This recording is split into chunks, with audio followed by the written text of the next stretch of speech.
Hi, I'm Charlene Bauer, and I figured after trying to explain to everybody over the last few days what the Rebelle Rally was all about and what we had to go through every morning as far as the maps and checkpoints was concerned, that I put this quick video together so everybody could understand a little bit more. So every morning we would start off at 5 a.m. Technically our team, Kaylee and I, would get up at 4:15 and we would get ourselves ready, because at 5 a.m. we were given our paperwork. Our paperwork included a Rebelle Rally official bulletin for the day that happened to be important, and any paperwork. So all of our checkpoint paperworks, if we had road sections, if we had anything else that was of importance, they would give us the paperwork at 5 a.m. I would also get the keys to the vehicle at 5 a.m. So Kaylee would go to work. This was her piece of the pie in the morning. And you see all of these different checkpoints that had to happen. So we had checkpoint open times, closed times. We had to make sure that our compass had the right declination. We understood what maps we had, and we also understood how long we had until we had to be back. So a couple of the days actually had a lot of closed times, and a couple of days had some extended times past 10 hours. So also on here it told us what maps we needed. So on this one we had map 9, we needed the Dumont Dunes detail day, we also needed 10 and 11, which these are all the maps from the week, and this is all the paperwork from the week, a little crazy.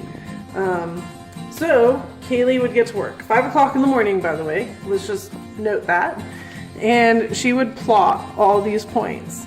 So the way you plot the points is like, here's 116, 10, 0, 0, and versus, you know, this piece here, the longitude 116.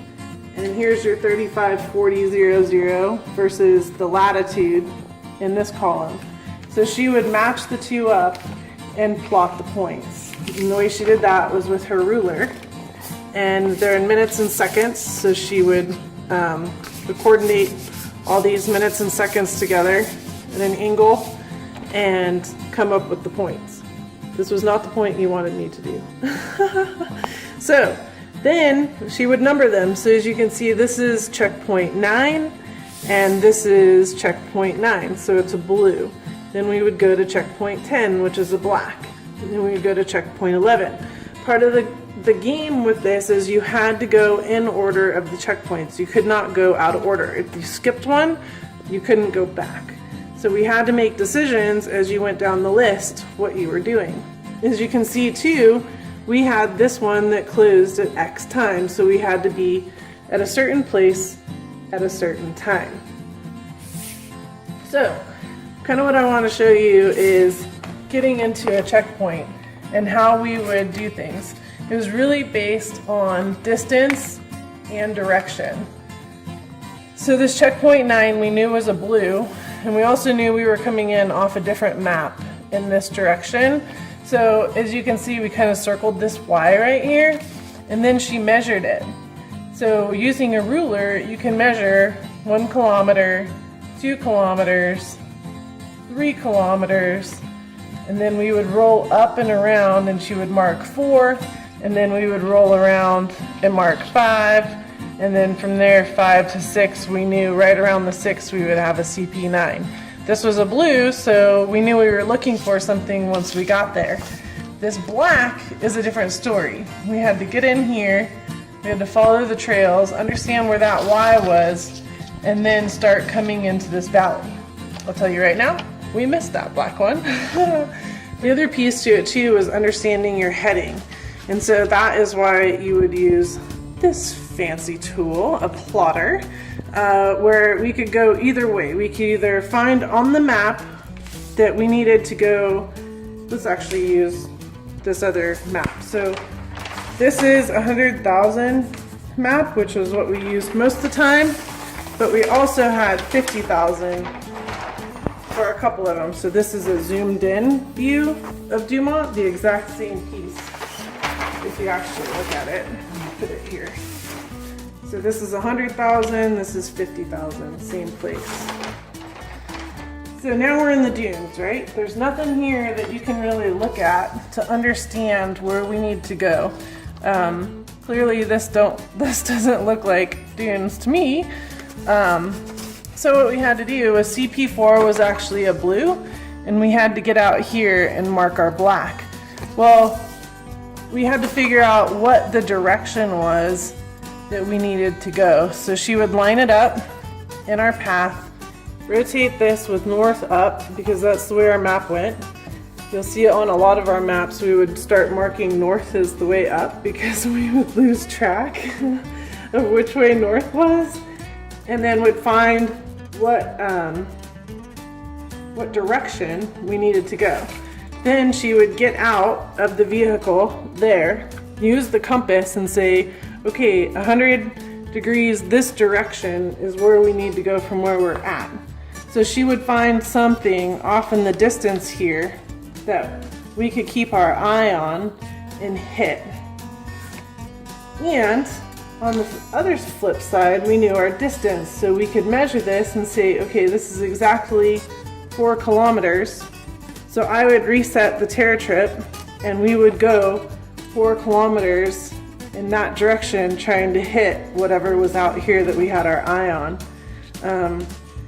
And then that would get us pretty close to where we were supposed to be. And at that point, with our black checkpoints, we had what we called press and pray, where we would just do the best we could with where we thought we were and press and pray that we actually got it. So greens were very available. This was the green checkpoint. They always marked them on the map.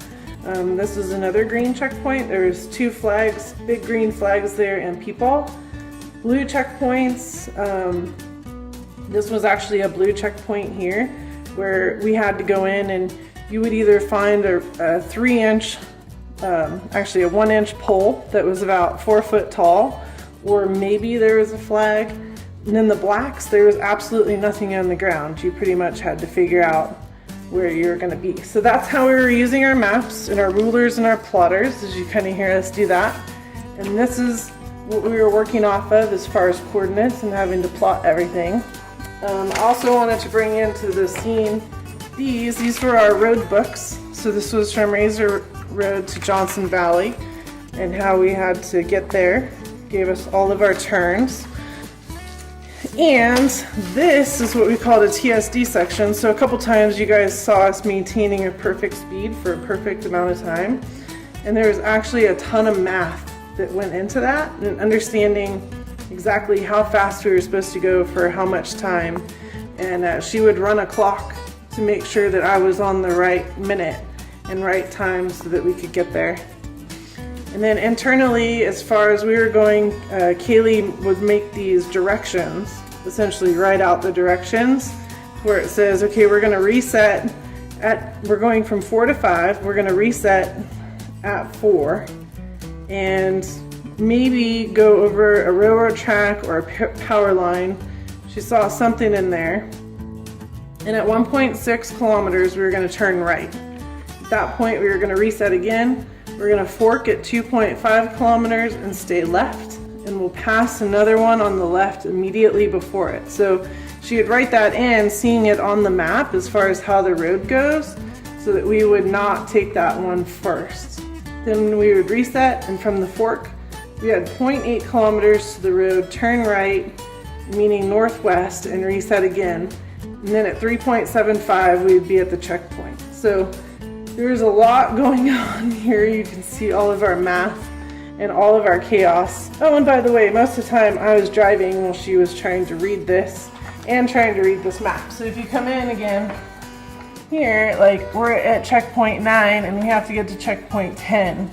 And literally we're not really told how to do that, but of course we have to stay on all the specific roads. So she would measure this out and understand that we would have to come in through here, and then we would see this road, this is the trail, and be able to come in. So we actually got to this, you can maybe see the marking, and then would measure out to checkpoint 10, which was a black, and we would press and pray. So that's a little bit about the mapping. This is the hardest part to explain to people, that it really was a ton of math, it was a ton of chaos, and most all of this work happened between 5 a.m. and 7 a.m. in the morning. And Kaylee did an awesome job. The plotting was perfect.